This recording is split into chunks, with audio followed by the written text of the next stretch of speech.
I was standing in that tiny fitting room, staring at myself in the mirror, when I heard my future mother-in-law planning to destroy my life. But let me back up. Let me tell you how I got here. If you're enjoying this story, please like, share, and subscribe for more incredible true stories. My name is Sarah Coleman, and I'm 25 years old. I grew up in foster care, moving from house to house, family to family. Nobody ever kept me for long. When I turned 18, the state gave me a small apartment through a housing program. It wasn't much, just one bedroom, but it was mine. For the first time in my life, I had a place that belonged to me. I worked hard to make something of myself. I got a job at a construction company as a project manager. The pay was good, really good. I could buy nice clothes, eat at restaurants, and save money in the bank. I never had to worry about where my next meal would come from. After growing up with nothing, that felt like winning the lottery. But there was always something missing. A family. Someone to come home to. Someone who would choose me and keep choosing me. Then I met Daniel. It was 6 months ago at our company holiday party. The office was decorated with twinkling lights and fake snow. Everyone was laughing and drinking punch. I was standing by the dessert table, trying to decide between chocolate cake and cookies, when he walked up to me. "Try both," he said with this warm, beautiful smile. "Life's too short to choose." Daniel Rivera was 32 years old, tall, and handsome in a way that made my heart skip. He had kind brown eyes and wore a navy suit that fit him perfectly. He worked as a civil engineer at a partner company. We talked for hours that night. He made me laugh. He listened when I spoke. He looked at me like I was the most interesting person in the room. After that party, he asked me out. Then, he asked me out again. And again. Every week, he brought me flowers. Bright red roses, soft pink peonies, cheerful yellow sunflowers. We had candlelight dinners at restaurants with white tablecloths and soft music. We took long walks by the water, holding hands while the sun set behind us. He told me I was beautiful. He told me I was special. After just 1 month of dating, he introduced me to his mother. "My mom is going to love you," he said, squeezing my hand as we walked up to her house. Catherine Rivera was 55 years old with short, stylish hair and perfect makeup. She hugged me at the door like I was already family. Her house was huge, 2 stories with a beautiful garden and rooms that seemed to go on forever. She'd been a widow for 5 years, living alone with Daniel in this big, empty space. "You're even prettier than Daniel described," she told me, holding my hands in hers. "I'm so happy to meet you." 2 months after that first meeting, Daniel took me to Miami Beach. We walked along the sand as the waves crashed beside us. The sun was setting, painting the sky orange and pink and purple. Then Daniel got down on one knee. "Sarah," he said, pulling out a small velvet box. "I've never met anyone like you. You're strong, smart, and beautiful. Will you marry me?" I said yes. Of course I said yes. Everything moved so fast after that. We picked a wedding date just 6 months away. Daniel suggested we move into his mother's house after the wedding. "Mom's place is enormous," he said over dinner one night. Catherine sat across from us, nodding and smiling. "There's more than enough room for all 3 of us. And Sarah, you could rent out your apartment. Think of all that extra money." I agreed. At the time, it seemed perfect. I'd never had a real family before. Now I'd have a husband and a mother. The big house, the family dinners, the feeling of belonging, it was everything I'd ever dreamed about. The wedding was 3 days away. I'd checked off almost everything on my list. The white dress hung in my closet, beautiful and perfect. The rings were engraved with our names. The small venue was reserved. We weren't having a big wedding, just some of my coworkers, Daniel's friends, his mom, and his uncle. I didn't have any family to invite, which sometimes made me sad. But Daniel always said it didn't matter. "We're family now," he'd whisper, kissing my forehead. The only thing left was shoes. I'd tried on 6 pairs already that day, walking around different stores in the mall. Nothing felt right. Then I found these beautiful ivory heels with a medium heel. They were elegant and comfortable. Almost perfect. I took them into the fitting room to try them on with my dress one more time. I wanted to be sure. The fitting room was small and quiet. I slipped off my sneakers and put on the heels. I looked at myself in the mirror, turning left and right. The shoes looked good, really good, but something in my chest felt tight. Was it wedding nerves? Or was something telling me to wait? That's when I heard voices from the fitting room next to mine. At first, I didn't pay attention. Just other shoppers trying on clothes. But then I heard a woman's voice. Raspy. Familiar. Very familiar. Are you sure the plan will work just like before? The woman asked. My blood went cold. That voice. I knew that voice. It was Catherine, my future mother-in-law. Absolutely, a man answered. His voice was deep and confident. We've done this 2 times already. The documents are ready. The certificate of mental incompetence can be signed at any time. My hands started to shake. What were they talking about? Without thinking, I pulled out my phone and hit record. You're sure she won't figure it out? Catherine's voice continued. My son and I just need her apartment and her money. And her to the funny farm, just like we agreed. The room started spinning. I pressed my hand against the wall to steady myself. They were talking about me. About my apartment. About putting me in a mental hospital. This couldn't be real. This had to be a nightmare. Does Daniel remember his role? The man asked. Of course, Catherine said, and I could hear the smile in her voice. My son is an excellent actor. After the wedding, he'll gradually start slipping medication into her food. In a month or 2, she'll start having hallucinations and acting crazy.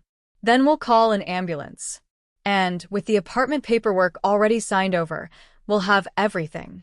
I couldn't breathe. My chest felt like someone was sitting on it. Daniel is already building her trust, Catherine continued. After the wedding is official, it'll be easy to get power of attorney for property management. We'll tell her it's just to rent out the apartment. And once we have that signature, we're all set. The man laughed. Actually laughed. What if she suspects something? Catherine asked, and for the first time, I heard worry in her voice. She won't, the man said firmly. She's an orphan. She has a no one. There will be nobody to speak up for her or ask uncomfortable questions. I'll choose the drugs carefully. She won't even understand what's happening. She'll think she's having a nervous breakdown from wedding stress. I heard papers rustling. They were going through documents, planning my destruction like it was a business meeting. All right, the man said. I'll see you tomorrow night at my office. We'll discuss the final details. Okay, Catherine replied. I have to go now. Daniel is waiting for me at home. Footsteps. The fitting room door opening and closing. Then silence. I stood there, frozen, still holding my phone. The recording was still going. My whole body was shaking. Everything I thought I knew was a lie. Daniel didn't love me. He never loved me. The flowers, the dinners, the romantic walks, the proposal on the beach. All of it was fake. A trap. A carefully planned con to steal everything I owned and lock me away in a psychiatric hospital. I thought about all the questions Daniel had asked me. About my apartment. About whether I had any family. About my bank accounts. He'd seemed so interested, so caring. Now I understood. He was gathering information. Planning his attack. When he found out I was an orphan with no family, he'd actually seemed happy. It means no one will interfere with our family life, he'd said, holding me close. Now I knew what he really meant. No one to protect me.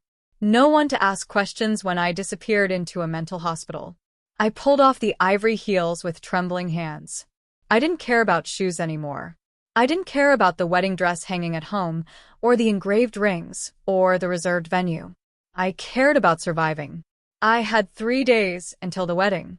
3 days until I was supposed to walk into their trap. But they didn't know that I knew. And that changed everything. As I walked out of the mall into the bright sunshine, I felt something unexpected. A cold, sharp smile spreading across my face. They thought I was weak. Easy prey. A lonely orphan with no one to protect her.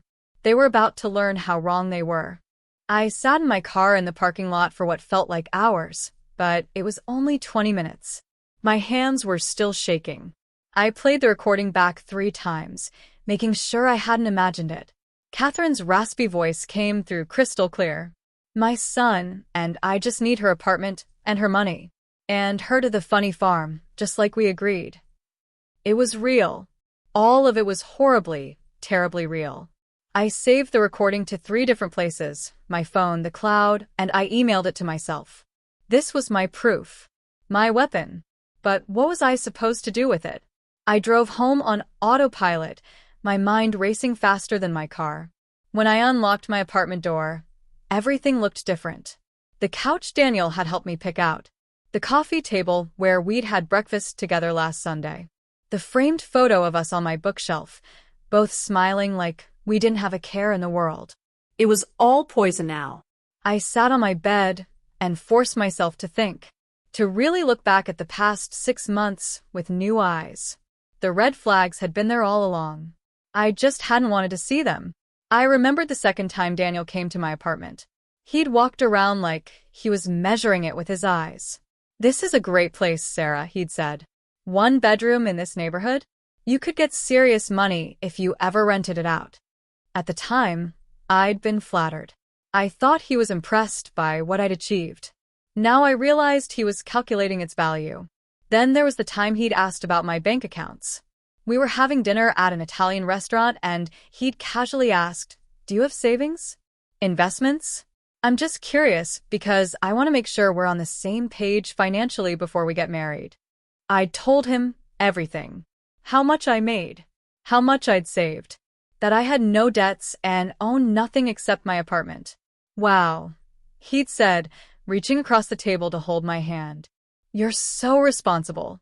I'm a lucky man." I'd blushed. I'd felt proud. Now I wanted to scream. And Catherine. Sweet, warm Catherine who'd welcomed me with open arms. I remembered the first dinner at her house. She'd made pot roast and mashed potatoes. We'd sat in her huge dining room, and she'd asked me about my childhood. "Do you have any family, dear?" she'd asked, passing me the gravy. "Brothers? Sisters? Parents?" "No," I told her, feeling that familiar ache in my chest. "I grew up in foster care. I don't have anyone." She'd reached over and squeezed my hand. "Well, you have us now." Daniel had smiled at his mother, like she'd said the most beautiful thing in the world. But now I understood. They weren't offering me love. They were confirming I had no one to protect me. No one who would notice when I disappeared. I thought about other moments. Small things that hadn't made sense at the time. Like when Daniel insisted we get married quickly. "Why wait?" he'd said. "We know we're right for each other. Let's start our life together now." Or when Catherine suggested I add Daniel to my bank account for emergencies. I'd said I wanted to wait until after the wedding, and she'd gotten this tight look on her face before smiling again. Or the time Daniel brought up power of attorney, just in case something happens to either of us. I'd laughed it off, saying we were too young to worry about that stuff. Looking back now, I could see their frustration. I'd accidentally avoided some of their traps without even knowing they were there. But the biggest trap was still coming. The wedding. Once we were married, Daniel would have legal rights to me. And then the medication would start. I felt sick thinking about it. What kind of drugs was that man planning to give me? How long would it take before I started hallucinating? Would I know what was happening to me, or would I really think I was going crazy? And what about the other 2 times Catherine had mentioned? "We've done this 2 times already," the man had said. That meant Daniel had done this before. He'd married other women, drugged them, stolen from them, and locked them away in psychiatric hospitals. Where were those women now? Were they still trapped somewhere, pumped full of medication, trying to convince doctors they were sane while everyone thought they were crazy? My stomach turned. I ran to the bathroom and threw up. After I rinsed my mouth and washed my face, I looked at myself in the mirror. My eyes were red. My face was pale. I looked like a ghost. But I wasn't a ghost. I was alive. And I was going to stay that way. I went back to my bedroom and pulled out a notebook. If I was going to beat them, I needed a plan. First, I wrote down everything I knew. Daniel and Catherine had done this to 2 other women. They were working with a man, probably a corrupt doctor, who could sign fake mental health papers. Their plan was to drug me after the wedding. They wanted my apartment and my money. They were meeting tomorrow night at the man's office. Tomorrow night. That was my chance to learn more. I looked at my phone. It was 6 o'clock. Daniel would be calling soon for our usual evening chat. Could I pretend everything was normal? Could I talk to him like I didn't know he was planning to destroy my life? I had to. If he suspected I knew anything, they might move up their timeline. Or worse, they might do something to me right now. The phone rang. Daniel's name lit up the screen with a photo of him smiling. My hand shook as I answered. Hey, beautiful. His voice was warm and happy. How was the shoe shopping? Did you find the perfect pair? I closed my eyes and forced myself to sound normal. Not yet. I tried on some nice ones, but I'm still looking. That's my Sarah, he laughed. Always so particular. That's why I love you. You know what you want. The word love felt like poison in my ears. How was your day? I asked, my voice tight. Good. Mom and I were just talking about the wedding. She's so excited. We both are. 3 more days until you're officially a Rivera. 3 more days until I'm trapped, he meant. I can't wait, I lied. We talked for 15 more minutes. Every word he said felt like a knife. He told me about his day at work. He asked about my coworkers. He reminded me that we had a cake tasting appointment tomorrow afternoon. And then tomorrow night, I have to help Mom with something, he said casually. Just some boring paperwork stuff. But I'll see you Wednesday for dinner, okay? Tomorrow night, when Catherine was meeting the man at his office. Sure, I said. No problem. After we hung up, I sat in silence for a long time. I couldn't go to the police. Not yet. What would I tell them? That I overheard a conversation in a fitting room? They'd need more proof. And by the time they investigated, Daniel and Catherine could destroy evidence or disappear. No. I needed to handle this myself. I needed to find out who the man was. I needed to get more evidence. And I needed to figure out what happened to the other 2 women. But most importantly, I needed Daniel and Catherine to think everything was going according to their plan. I was 25 years old, an orphan, alone in the world. They thought that made me weak. They were about to discover it made me dangerous. Because when you have nothing to lose, you'll do anything to survive. I opened my laptop and started researching. Corrupt doctors in the area. Recent cases of people being committed to psychiatric hospitals. Marriage fraud. I took notes. I made lists. 3 days until the wedding. But I wasn't going to be a victim. I was going to be a survivor. And Daniel and Catherine Rivera were going to learn that the hardest people to break are the ones who've already been broken before. I'd spent my whole childhood being thrown away by families who didn't want me. I'd survived that. I would survive this too. The hunter had become the hunted. But the game wasn't over yet. It was just beginning. The next morning, I woke up with a purpose. I'd barely slept, but my mind was sharp, crystal clear. I knew exactly what I needed to do. First, I called my boss and took the rest of the week off. Wedding preparations, I told him. He didn't ask questions. Then I got dressed in dark jeans and a black jacket. I pulled my hair into a ponytail and put on sunglasses. I needed to be invisible today. At 9 o'clock, I was parked outside Catherine's house. I watched Daniel leave for work in his silver car. He was smiling, coffee cup in hand, completely clueless that his perfect plan was about to fall apart. 30 minutes later, Catherine came out.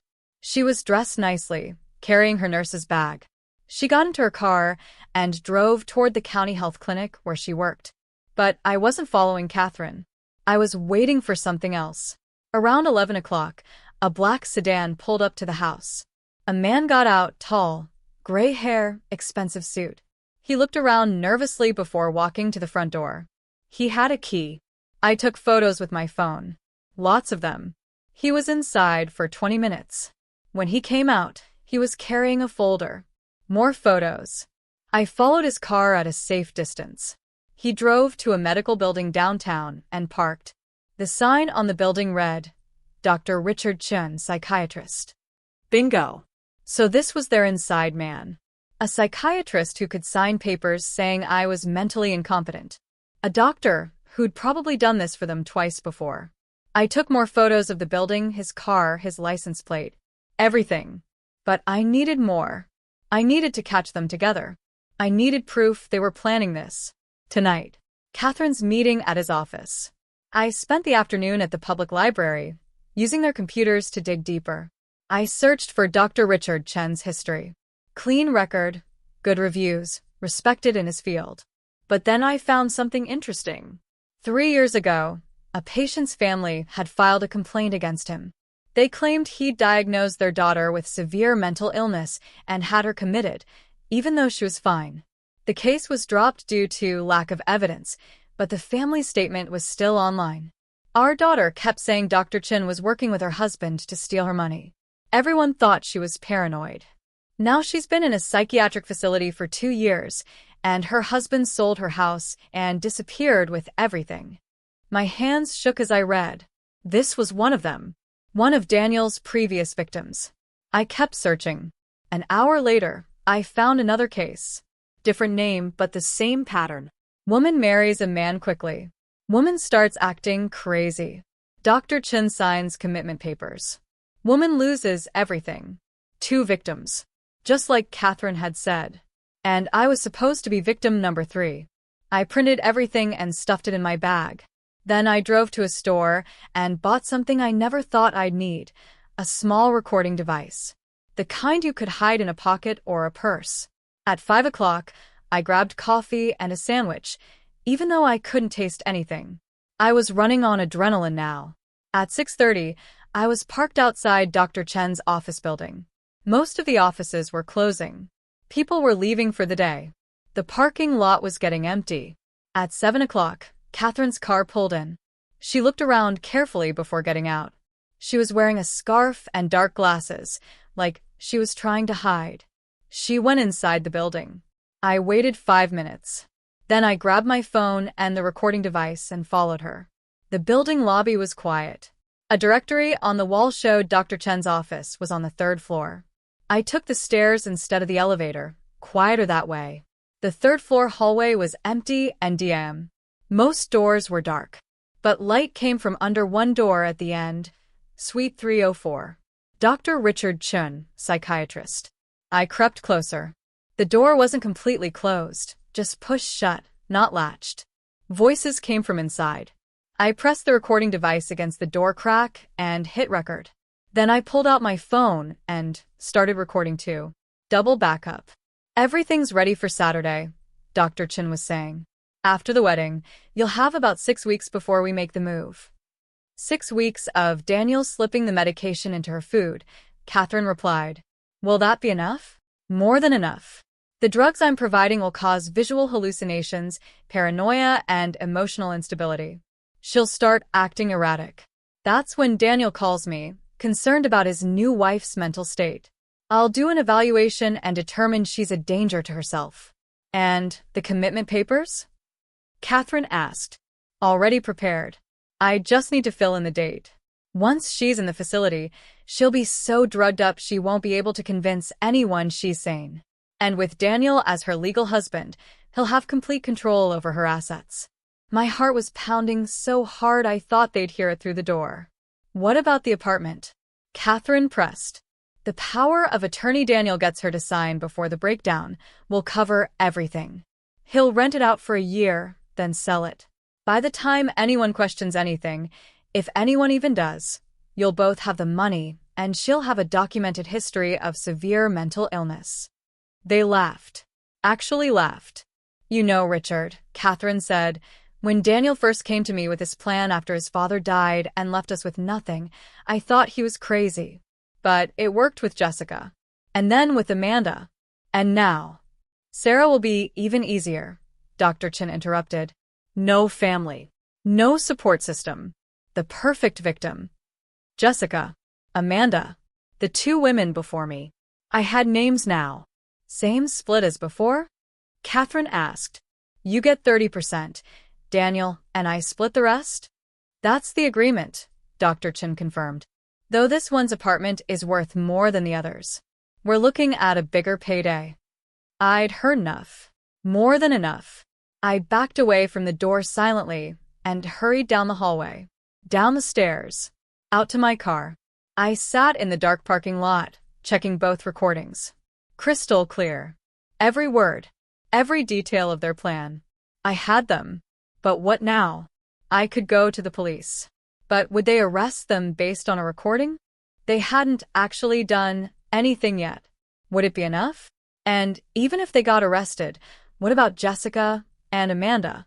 Those women were still out there, trapped in psychiatric facilities, drugged and helpless.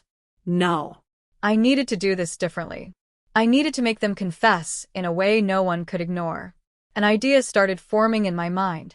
Risky, maybe crazy, but it might be the only way to save myself and the other victims. I drove home and spent all night preparing, making calls, sending emails, setting things up. Wednesday morning, I texted Daniel, "Can't wait for dinner tonight. I have a surprise for you." He responded immediately, "I love surprises. See you at 7. "Actually, let's do it at your mom's house," I wrote back. "I want to celebrate with both of you. You're my family now." "Mom will love that. See you tonight, beautiful." Perfect. I spent the day getting ready. I made copies of everything, the recordings, the research on Jessica and Amanda, the photos of Dr. Chin. I put one set in a safe deposit box at the bank. I sent another set to my lawyer with instructions to open it if anything happened to me. I uploaded everything to a private cloud account. Then I called the local news station. "I have a story for you," I told the reporter who answered. "About a psychiatrist and a con artist targeting vulnerable women.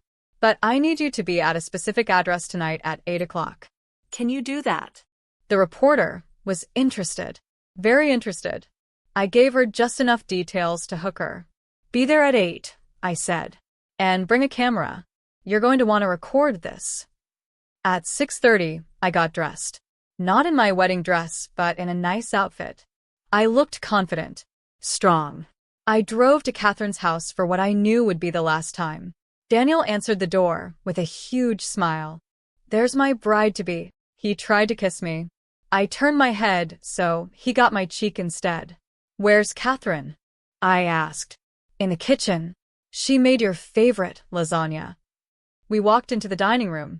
Catherine came out wearing an apron, carrying a steaming dish. "Sarah, I'm so glad you wanted to have dinner here tonight. We're going to be a real family soon." I smiled. "Actually, that's what I wanted to talk to you both about. Being a family. Being honest with family." I pulled out my phone and set it on the table. "What's that?" Daniel asked, his smile faltering slightly. "Just some recordings I thought you'd be interested in," I said calmly. "See, I was shopping for wedding shoes 2 days ago, and I overheard the most interesting conversation in the fitting room next to mine." Catherine's face went white. I pressed play. Her voice filled the room. "My son, and I just need her apartment and her money. And her to the funny farm, just like we agreed." Daniel lunged for the phone. I grabbed it first and stepped back. "Don't bother," I said coldly. "That's just one copy. I have dozens. And I have more recordings, like this one from last night." I played the recording from Dr. Chen's office. Their conversation about the drugs, the commitment papers, Jessica, and Amanda. Catherine collapsed into a chair. Daniel's face went from shocked to angry. "You can't prove anything," he snarled. "Those recordings won't hold up." "Maybe not by themselves," I interrupted. "But they will when the police investigate and find Jessica Thornton and Amanda Hayes locked up in psychiatric facilities. They'll definitely hold up when Dr. Richard Chen gets questioned and his financial records show payments from you.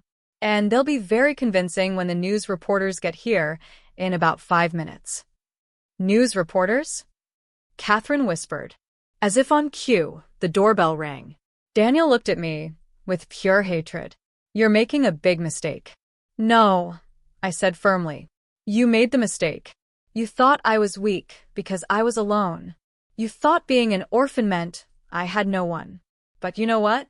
I don't need anyone. I've survived my whole life on my own.